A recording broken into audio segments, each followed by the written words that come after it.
പിതാവിനും പുത്രനും പരിശുദ്ധാത്മാവിനും സ്തുതി, ആദ്യം മുതൽ എന്നേക്കും ആമീൻ.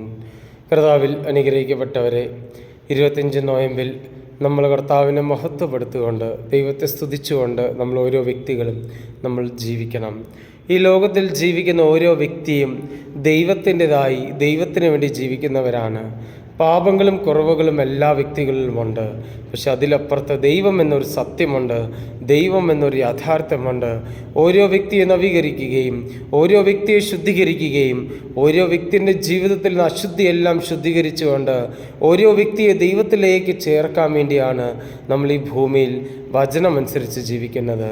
പ്രിയമുള്ളവരെ, ഇന്നത്തെ സുവിശേഷ ഭാഗം നമ്മൾ സ്വീകരിച്ചത് വിശുദ്ധ ലൂക്കോസ് എഴുതിയ സുവിശേഷം 1-ാം അധ്യായം 46-ാം തിരുവചനം.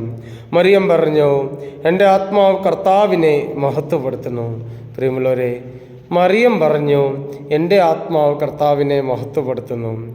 ഞാനും ഓരോ വ്യക്തികളും ഈ ഭൂമിയിൽ വന്നത് കർത്താവിനെ മഹത്വപ്പെടുത്താൻ വേണ്ടിയാണ്. നമ്മുടെ ലക്ഷ്യം കർത്താവിനെ മഹത്വപ്പെടുത്തണം. അതെങ്ങനെയാണ് നമ്മൾ ചിന്തിക്കണം.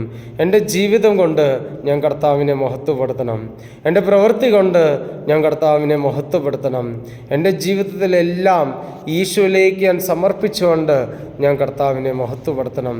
എൻ്റെ ജീവിതത്തിൽ നിരവധി എല്ലാ ദിവസത്തെ പ്രാർത്ഥന മുഖേന ഞാൻ കർത്താവിനെ മഹത്വപ്പെടുത്തണം. പ്രിയമുള്ളവരെ, പ്രാർത്ഥിച്ച് നമ്മൾ ദൈവത്തെ മഹത്വപ്പെടുത്തണം. പ്രിയമുള്ളവരെ, 25-ാം നോയമ്പിലെ ഈ 13-ാം ദിനം നമുക്ക് പ്രത്യേകമായി പ്രാർത്ഥനയിലൂടെ നമുക്ക് നമ്മുടെ കർത്താവിനെ മഹത്വപ്പെടുത്താം. ദൈവം നമ്മളെ അനുഗ്രഹിക്കട്ടെ. ആമീൻ.